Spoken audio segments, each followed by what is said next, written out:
Were the pyramids built before the flood?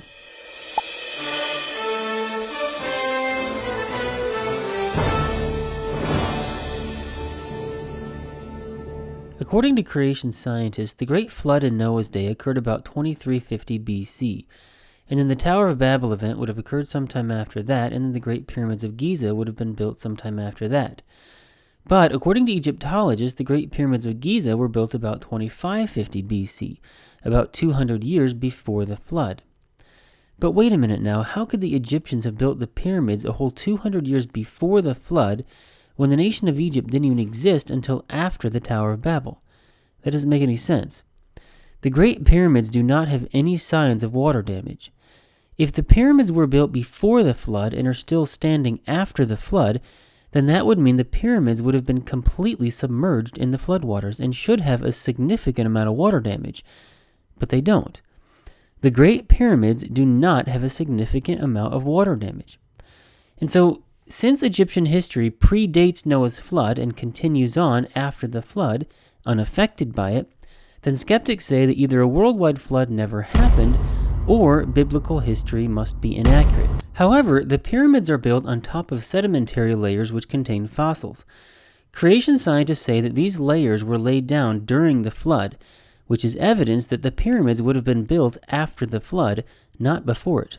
Also, the name Egypt in Hebrew is Mizraim. Mizraim is the son of Ham and the grandson of Noah. So clearly the Egyptians are the descendants of Noah's grandson.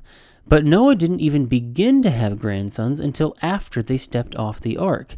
So clearly Egyptian history could not have begun until after the flood.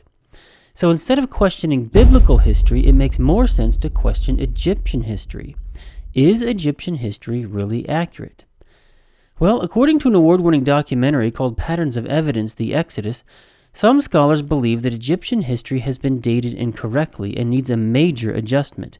Experts like John Bimson and David Rohl believe that Egyptian history needs to move forward on the timeline by about 200 years, and the documentary shows some compelling evidence supporting this claim. And when you correct the inaccuracies on the Egyptian timeline, then all of a sudden Egyptian history lines up perfectly with the events of the Exodus. If these experts are correct, that Egyptian history needs to move forward on the timeline by 200 years, then this would mean that the pyramids would not have been built about 2550 BC, but rather they would have been built about 200 years after that, about 2350 BC, making the pyramids contemporary with the flood in Noah's day. So that solves the problem, right? Well, no, it doesn't, because that doesn't leave any time for the Tower of Babel event to have taken place. Also, the Great Pyramids of Giza are not the oldest pyramids. The Step Pyramid at Saqqara is the very first Egyptian pyramid ever built, and it predates the Great Pyramids of Giza by about 100 years, which would place the Step Pyramid at about 2450 BC, which still predates the flood by about 100 years. So you see, even when you correct the inaccuracies on the Egyptian timeline so that it lines up with the events of the Exodus, that still doesn't solve the problem. The pyramids still predate the flood, which means that the only option left over is you have to question the biblical timeline. Now, that's not to say that you should question biblical authority, but rather, is the timeline presented by creation scientists really even biblical at all? Well, according to the Greek Septuagint, it's not. What do I mean by that? Well, let me explain. You see, in a previous video that I made called How Long Were the Israelites in Egypt, I pointed out the fact that modern Bible translations are translated from the Hebrew Masoretic text, which is not the original Hebrew, but rather it's a copy of the Hebrew called the Leningrad Codex, which was copied in the 11th century AD. But the Greek Septuagint was translated more than 1,000 years before that in 250 BC and would not have been translated from the Hebrew Masoretic, but rather it would have been translated from a different copy of the Hebrew, an older copy which is no longer around today. The Samaritan Pentateuch also predates the Masoretic text and would also have referenced an older copy of the Hebrew. The same is true of the writings of Flavius Josephus and of Paul the Apostle. And according to these four witnesses, the original Hebrew text said that the Israelites were in Egypt and Canaan for 430 years. And that's the way the Exodus 12:40 was written in the original Hebrew, but more than 1,000 years later, when the Hebrew Masoretic text was copied, that phrase, and Canaan, was dropped out of the text. And since all of our Bibles are translated from this corrupted copy of the Hebrew, then all of our Bibles say that the Israelites were in Egypt for 430 years, which is incorrect and mathematically impossible. The truth is, they were in Egypt for only half that time for 215 years. If you don't know what I'm talking about, then I suggest you watch this video first. Now, what I didn't explain in this video is the fact that this is not the only thing that the Masoretic text has dropped out. There are other things the Masoretic text has dropped out, causing major distortions in the biblical timeline, and these distortions make it seem like the pyramids were built before the flood. Let me explain. You see, in Genesis chapter 11, it gives a genealogy from Shem all the way down to Abram, and it says how old each person was when their son was born. So it says that Arphaxad was 35 when his son was born, and Shelah was 30 when his son was born. But in the Greek Septuagint, it says that Arphaxad was 135, and it says that Shelah was 130.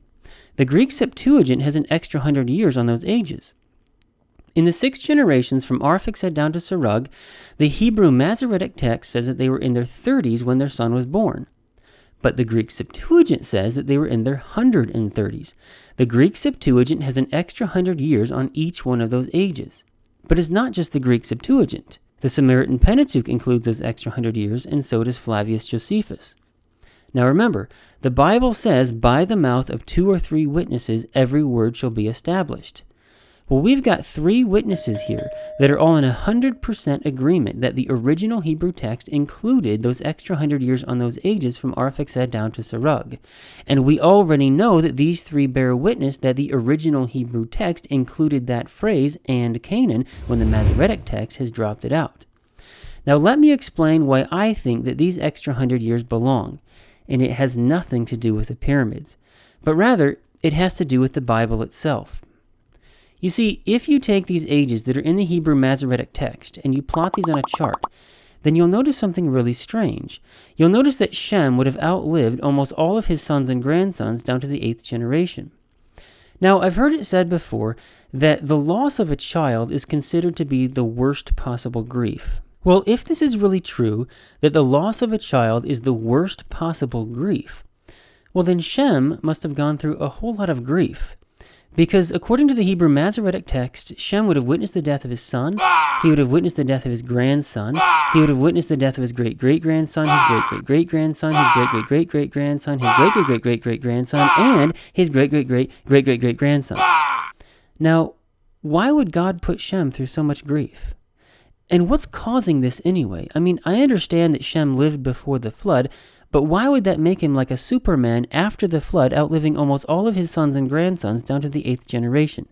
That doesn't really make a lot of sense. But according to these 3 witnesses, the original Hebrew text included an extra 100 years on those ages from Arphaxad down to Serug. And when you put those extra 100 years back under those ages, and you plot the rest of this chart according to the ages that are in the Greek Septuagint, then all of a sudden everything makes perfect sense. Shem died before his son, Arphaxad died before his son, Shelah died before his son.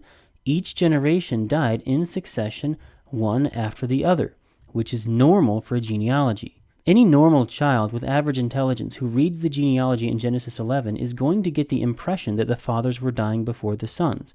That's the way of life. That's the impression that the scriptures give. And according to these 3 witnesses, that's exactly the way that it happened. And so according to these 3 witnesses, and a little common sense, the original Hebrew text included an extra 100 years on those ages from Arphaxad down to Serug. But more than 1,000 years later, when the Hebrew Masoretic text was copied, those extra 100 years were dropped off of those ages. And since all of our Bibles are translated from this corrupted copy of the Hebrew, then all of our Bibles are missing those extra 100 years, which has grossly distorted our understanding of the biblical timeline. Now, creation scientists like Kent Hovind have put together a longevity chart from Adam to Joseph. And in this chart, he has Shem outliving almost all of his sons and grandsons, and he says that Shem would have known Abraham, Isaac, and Jacob. You won't notice this reading your Bible either, but when you graph out the dates, it's like, wow, that's pretty cool. Noah's son Shem lived long enough after the flood to know Abraham, Isaac, and Jacob. You know, if you're 130, but you know a 600-year-old that lives around the corner, you just don't feel so old anymore. But the truth is, Shem died about 500 years before Abraham was even born. Shem could not have personally known Abraham, Isaac, and Jacob, which explains the lack of dialogue between them. Answers in Genesis made a book about Noah's Ark, and in that book they have a timeline, and in that timeline they have Shem dying after the birth of Abraham. Sorry, but that's not correct. Shem did not die after the birth of Abraham. Shem died about 500 years before the birth of Abraham. Answers in Genesis also gets it wrong. When creation scientists say that the flood occurred about 2350 BC, they're basing this primarily upon the calculations of James Ussher. But James Ussher based his calculations upon the genealogies that are in the Hebrew Masoretic text. But according to these three witnesses, the original Hebrew text included an extra 100 years on those ages from Arphaxad down to Serug. And when you put an extra 100 years back onto 6 generations, then that adds an extra 600 years of history. In fact, there's also an issue with the 7th generation, with the age of Nahor. The Hebrew Masoretic text says that Nahor was 29 years old when his son was born, but the Greek Septuagint says that he was 79. The Samaritan Pentateuch also agrees that he was 79, whereas Flavius Josephus never specifies. Well, that's at least 2 witnesses right there. So take 79 and subtract 29, and that's an extra 50 years of history, meaning that the original Hebrew text included an extra 650 years of history, which means that the flood would not have occurred about 2350 BC, but rather it would have occurred about 650 years before that, about 3000 BC. And so if the flood occurred about 3000 BC, and the step pyramid at Saqqara was built about 2450 BC, well then there's no legitimate reason to be looking for water damage on the pyramids. The pyramids were not submerged in the floodwaters, because at the time when the flood occurred, the very first Egyptian pyramid would not be built until another 550 years into the future, not hundreds of years in the past. This would explain why the pyramids are built on top of sedimentary layers which were laid down during the flood. Also, 550 years is plenty of time for the world to repopulate, for the Tower of Babel event, and for nations to have spread all over the earth.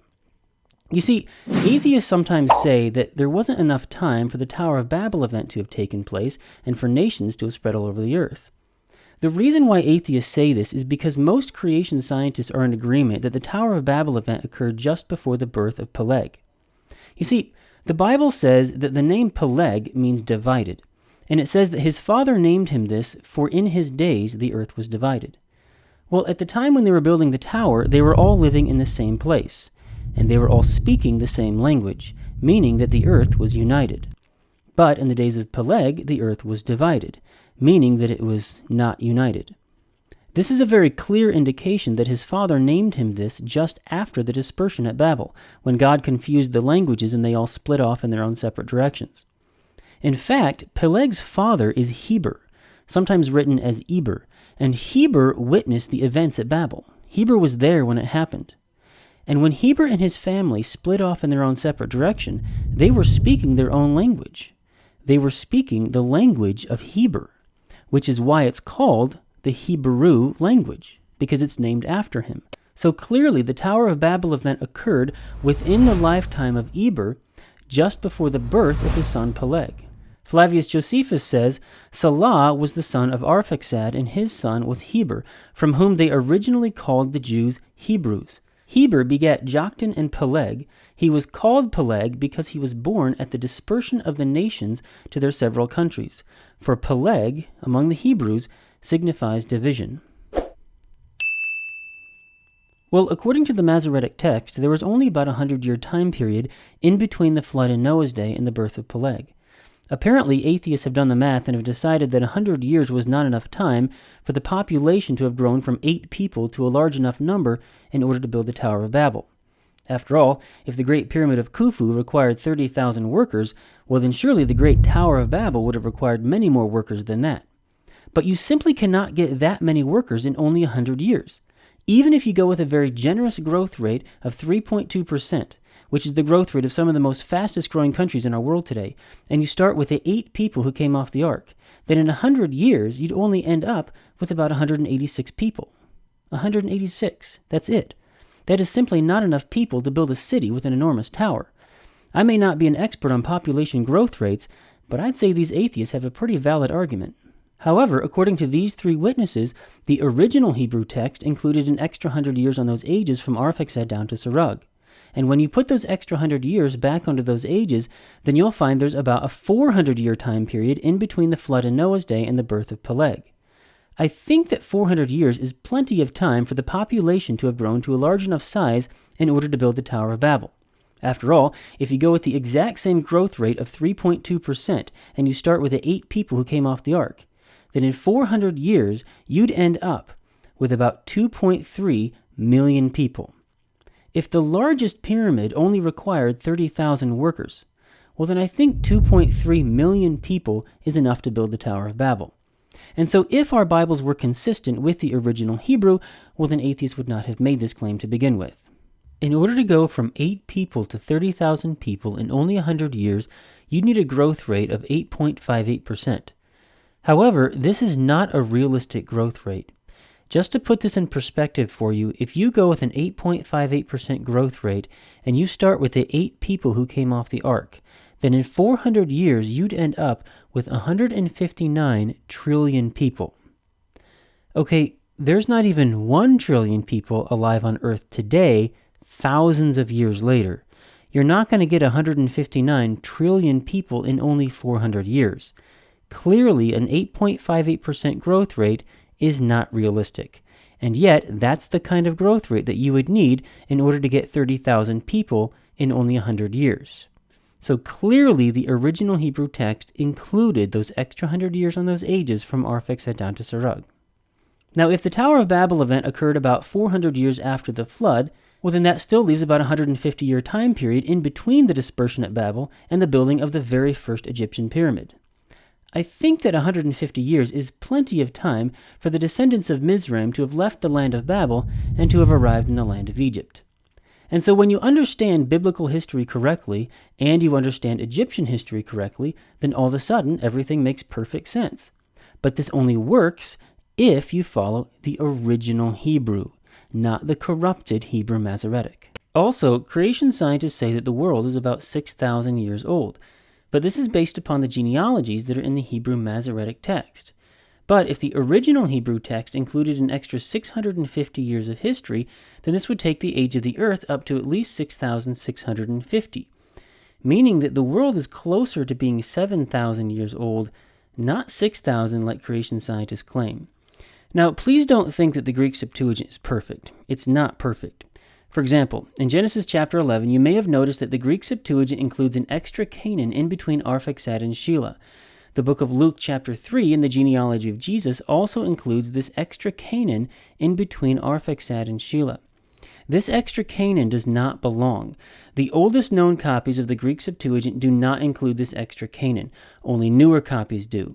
The oldest known copies of the book of Luke do not include this extra Canaan. Only newer copies do. The Samaritan Pentateuch does not include it. Flavius Josephus does not include it. The Hebrew Masoretic does not include it. Even 1 Chronicles 1:18 does not include it in either the Greek or the Hebrew. This extra Canaan was added in to newer copies of the Greek when it should not have been. So you can just ignore this extra Canaan here.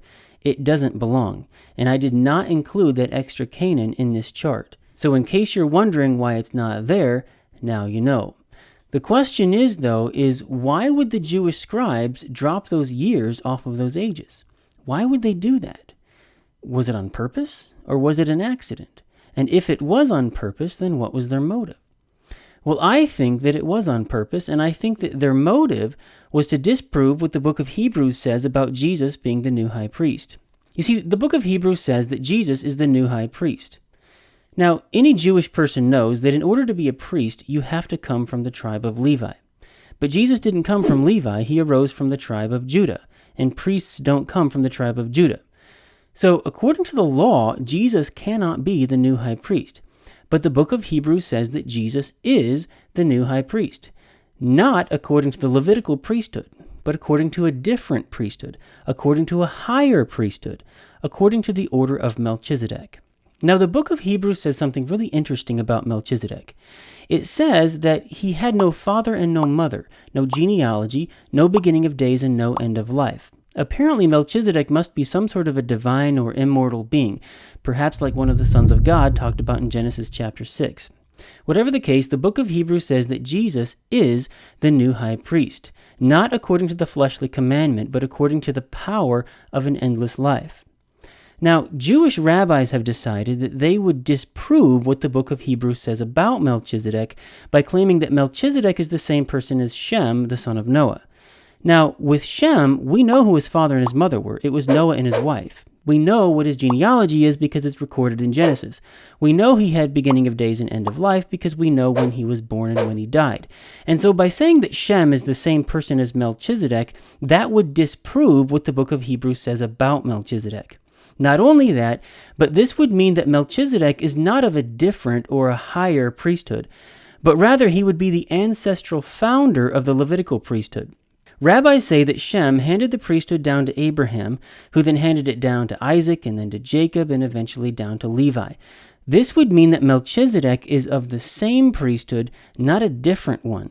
And rabbis say that the only way for Jesus to be the new high priest, according to the order of Melchizedek, is he would have to inherit that priesthood from Levi, just like Levi inherited the priesthood from Melchizedek. But since Jesus is not a descendant of Levi, then Jesus cannot be the new high priest. And this is the argument that Jewish rabbis use even to this day. Unlike Christianity, our tradition tells us who was Melchizedek. He wasn't an angel or God himself like the Christians teach, but was actually Shem, the son of Noah, who transferred the title of priest over to Abraham and then on through Isaac, Jacob, Levi, and ultimately Aaron. Now, the problem with this argument, though, is that Melchizedek lived the same time as Abraham. Melchizedek interacted with Abraham. Melchizedek brought out bread and wine to Abraham, and Abraham gave Melchizedek a tithe of all. But Shem died about 500 years before Abraham was even born. How did Shem bring out bread and wine to Abraham when he had been dead for the past 500 years? Clearly, Shem cannot be the same person as Melchizedek. There's about a 500-year gap in there preventing them from being the same person. And so it appears that a long time ago, some Jews decided to conspire with the scribes and have them drop those years off of those ages. That way, they could distort the genealogy in such a way to where the lifetime of Shem now overlaps the lifetime of Abraham. This way, they can say that Shem lived the same time as Abraham and then begin to promote the idea that Shem is the same person as Melchizedek. In fact, if you ever read an article that says that Shem is Melchizedek, you'll notice that the only evidence that they provide is they'll say, look at the genealogy. Shem lived the same time as Abraham. Okay, but where's the rest of the evidence? They might quote the book of Jasher or the Targum or some commentary by a rabbi, but those aren't scripture. Where's the scriptural evidence that clearly says that Shem is Melchizedek? There isn't any. Now, those years were not necessarily dropped out in the 11th century when the Leningrad Codex was copied. They might have been dropped out in an earlier copy of the Masoretic. In fact, they might have been dropped out in a copy of the Hebrew that dates all the way back to the days of Paul the Apostle. And if that's the case, then that might be why Paul warned Titus and Timothy not to get involved in foolish arguments and disputes about genealogies, nor to give heed to Jewish fables. Now, what is Paul talking about here? Why would the Jews want to argue with Christians about genealogies? Maybe it's because they distorted the genealogies in their attempt to disprove Christianity. And maybe that distorted genealogy is the one and only single piece of evidence that even remotely supports this ridiculous anti-Christian fable that Shem is the same person as Melchizedek, and therefore Jesus can't be the new high priest.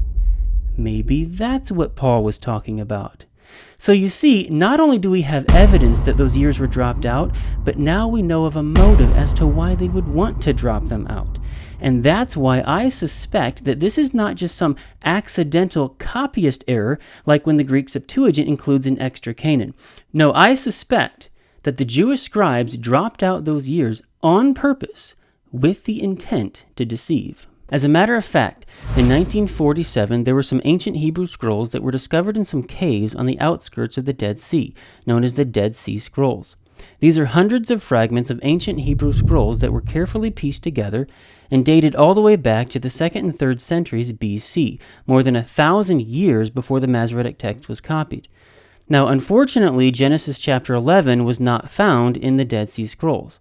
But whenever the Greek Septuagint and the Hebrew Masoretic text disagree, the Dead Sea Scrolls usually side with the Greek Septuagint more often than with the Masoretic, like in Psalm 145, for example. Paul the Apostle quotes the Old Testament more than 100 times in the New Testament, and whenever the Greek and the Hebrew diverge, Paul usually sides with the Greek Septuagint, like in Galatians 3:17, which I pointed out in a previous video. And not just Paul, but other disciples as well. Take Stephen the Martyr, for example. In Acts 7:14, Stephen the Martyr says that when Jacob and all of Israel went down into Egypt, they consisted of 75 people total. In case you didn't notice, Stephen the Martyr is agreeing with the Greek.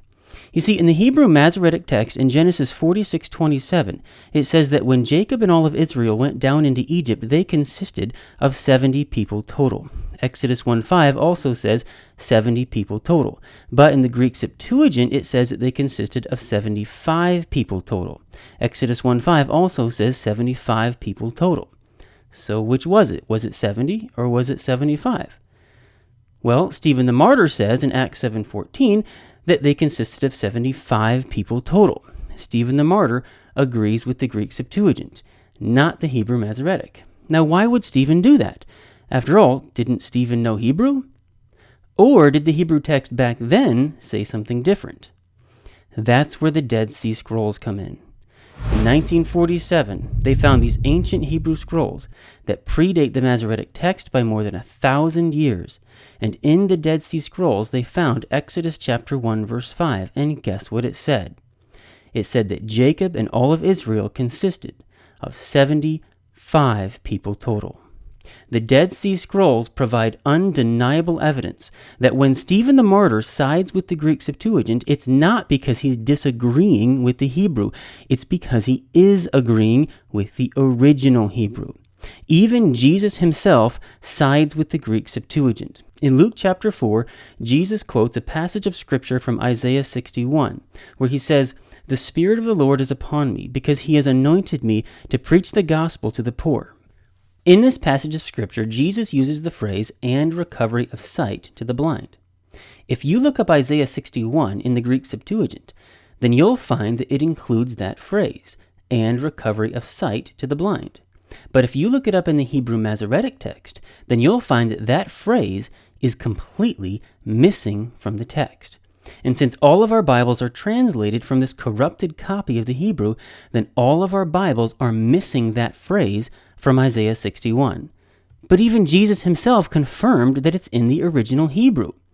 Even Jesus himself sides with the Greek Septuagint. When atheists say that Egyptian history predates Noah's flood, they think that they're disproving the Bible. But they're not. They're simply pointing out an error in the Hebrew Masoretic text.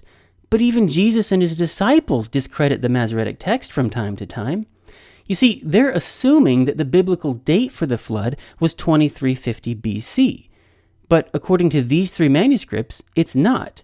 So if they're right that Egyptian history predates that, then this actually verifies the testimony of these three manuscripts and therefore confirms the accuracy of the original Hebrew from which Jesus and his disciples were quoting.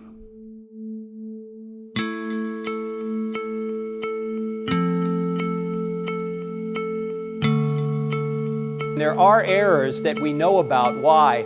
Because we can compare the documents, we can compare the manuscripts and see where the errors are. Let's say you have, here's the original, which we don't have. We don't, at least we don't think we have any original documents, okay? So they're all copies, okay? And let's say you find 4 different copies. And in the first copy, you see an error right here. And then another copy, there's another error right there. In the third copy, there's another error right there. And in the fourth copy, there's an error right there. Can you reconstruct the original? Yes. Yes. And that's what scholars do. So yes, sometimes scribe made mistakes, but in virtually all cases, we know what the mistake was and we can correct it by comparing it with other documents. Now, you might say, why wouldn't God just, if this is true, why wouldn't he just maintain the original? If I had the original, what could I do to it? I could alter it, right? But if you had a copy, you had a copy, you had a copy, you had a copy, you had a copy, you had a copy, and I had a copy, and I changed my copy, is everyone going to know who changed their copy? Yeah, because when you get all your copies together and compare it to mine, you go, Turek, you heretic, why'd you do that? Right? So by not preserving the original, you actually are able to preserve the original better.